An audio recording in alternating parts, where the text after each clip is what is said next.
Hello medical student. तो आज हम पढ़ने वाले हैं क्रोनिक ब्रोंकाइटिस और साथ में इसमें एम्फाइजिमा, जो कि दोनों कॉम्बिनेशन है किसके, COPD, chronic obstructive pulmonary disease के। तो आज जो हम टॉपिक कंप्लीट करने वाले हैं वो है क्रोनिक ब्रोंकाइटिस, सीओपीडी का सेकंड डिजीज कॉम्बिनेशन का। तो इसमें क्या होता है, it involve inflammation and swelling of the lining of the airway that lead to narrowing and obstruction of the airway, and inflammation also stimulate production of mucus, जिसको हम sputum बोलते हैं, which can cause further obstruction in the airway। इसमें क्या होता है, inflammation हो जाता है या फिर आप स्वेलिंग बोल सकते हो। कहाँ, लाइनिंग ऑफ एयरवे में, एयरवे के लाइनिंग में स्वेलिंग हो जाता है तो वो ऑब्स्ट्रक्शन कॉज करेगा। साथ में क्या होता है, यहाँ पे म्यूकस का प्रोडक्शन भी हाई हो जाता है। तो ये दोनों जब कॉम्बिनेशन करेंगे तो जो पूरा जो है एयरवे क्या होता है, ऑब्स्ट्रक्ट हो जाता है। तो अब हम देखते हैं ये किस कारण से होता है, यानी कि कॉजेस। नंबर 1 जो है वो है सिगरेट स्मोकिंग, यानी कि सिगरेट पीने से होता है। एयर पॉल्यूशन, अगर आप बहुत ज्यादा एयर पॉल्यूटेड एरिया में रह रहे हो तो उस कारण से जो हमारा क्रोनिक ब्रोंकाइटिस होने के चांसेस इंक्रीज हो जाते हैं।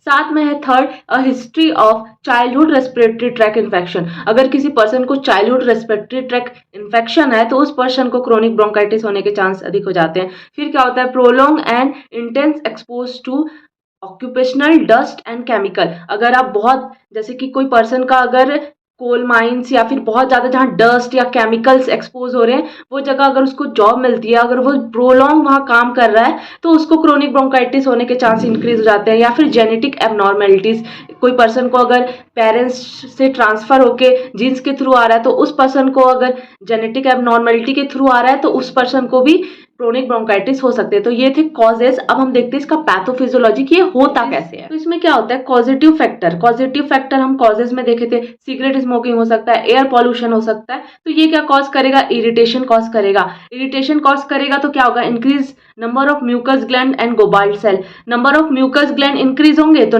म्यूकस का प्रोडक्शन भी इंक्रीज हो जाएगा।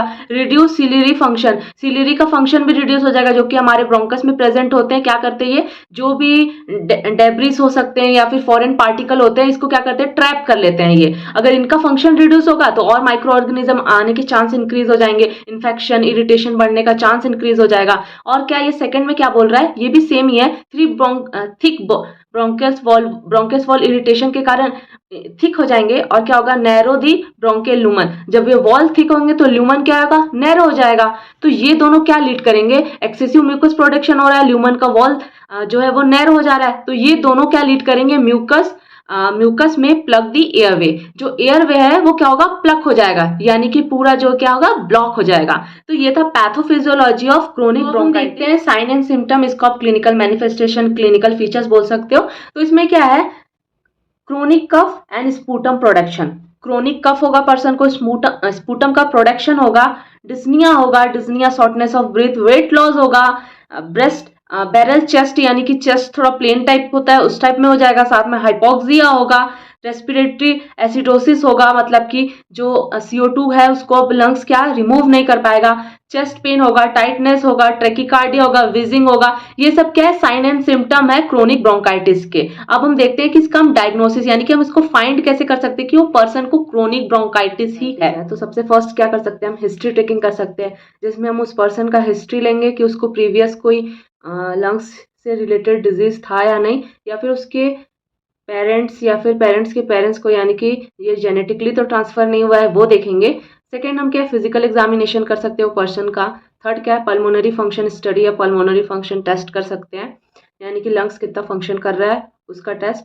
फिर क्या है, spirometry is used to elevate air flow obstruction. Spirometry से हम क्या पता कर सकते हैं, वो पर्सन कितना एयर इनटेक कर रहा है, कितना एक्सेल कर रहा है, ये हमको पता चल सकता है। हमको डायलेटर रिजेबिलिटी टेस्ट कर सकते हैं, साथ में आर्टियल ब्लड गैस टेस्ट कर सकते हैं, ABG टेस्ट जिसको हम बोलते हैं, चेस्ट एक्सरे कर सकते हैं। तो ये सब हम डायग्नोस्टिक फाइंडिंग कर सकते हैं क्रोनिक ब्रोंकाइटिस के लिए। अब हम इसका मैनेजमेंट देखते हैं। तो मैनेजमेंट में हम कर सकते हैं, मेडिकल मैनेजमेंट में ब्रोंकोडायलेटर दे सकते हैं ताकि वो डायलेट हो तो ऑक्सीजन सप्लाई अच्छा हो। उसके बाद हम क्या कर सकते हैं, कॉर्टिकोस्टेरॉइड दे सकते हैं ताकि इन्फ्लामेशन थोड़ा सी कम हो जाए। साथ में ऑक्सीजन थेरेपी दे सकते हैं क्योंकि उस बॉडी में जो है ऑक्सीजन का लेवल डाउन हो गया है, तो ऑक्सीजन थेरेपी भी दे सकते हैं। और सर्जिकल मैनेजमेंट में हम क्या कर सकते हैं, आप सोचो।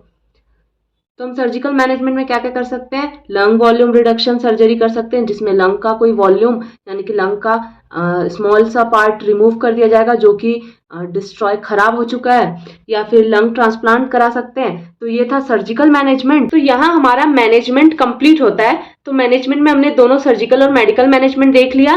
तो ये दोनों जो एम्फाइजिमा और क्रोनिक ब्रोंकाइटिस है, ये दोनों कॉम्बिनेशन में क्या कॉज करते हैं? क्रोनिक ऑब्स्ट्रक्टिव पल्मोनरी डिजीज यानी कि सीओपीडी। और एम्फाइजिमा मैंने इसमें पहले से पढ़ा के रखा है। तो यहाँ ये टॉपिक कंप्लीट होता है। आपको कैसा लगा कमेंट में जरूर बताना, और चैनल पे नहीं हो तो ऐसी वीडियोस के लिए लाइक शेयर सब्सक्राइब।